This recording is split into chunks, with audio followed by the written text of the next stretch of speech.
One other question, and I admit I've slipped in a little later in the process here, but second question, routinely we hear commentary about the number of corporations that pay tax in Pennsylvania, and the number is sometimes shockingly low by percentage because of the number of inactive corporations that we have.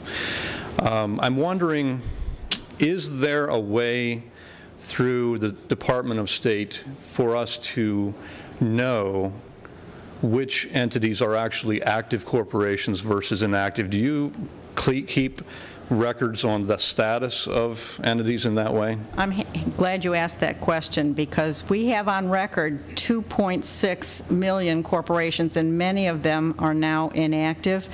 The way it works now, I think corporations pay, and I think they pay $70 once every 10 years to verify their existence as a corporation here in Pennsylvania. And in 2010, they sent out what they call the decennial mailing, and it went to all 2.6 million corporations, and just hundreds of thousands of letters came back, but no record was kept of those.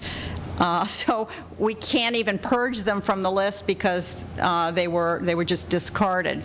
So if you're doing corporate legislation going forward, I would ask that you consider having corporations respond once a year, and instead of charging $70, just charge $7. It would be the same the net revenue for a corporation, but we would have far more accurate, or do it every 2 years, far more accurate records of which corporations were actively engaged in business here in Pennsylvania and those that are not. Part of the new registration registering online for corporations would be to be able to change the name. Sometimes corporations change their names, but they're still operating entities.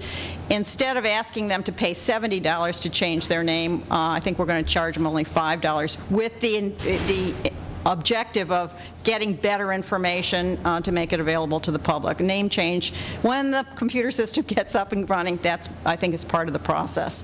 But we're interested in looking at other, as I say, it's a timely discussion to have with respect to what would best serve the people of Pennsylvania. I appreciate that recommendation. I think it's a very, very valid one. And I'm just going to ask, and the answer might be you don't know, but by percentage, do you have an idea how many are active versus inactive? Is it 25% active? I don't know. Really don't know. Okay. Well, that just puts a finer point on the need for that kind of information to help inform our policy discussions. Thank you. Yes. Thank you. Thank you, Mr. Chairman. Thank you, Representative.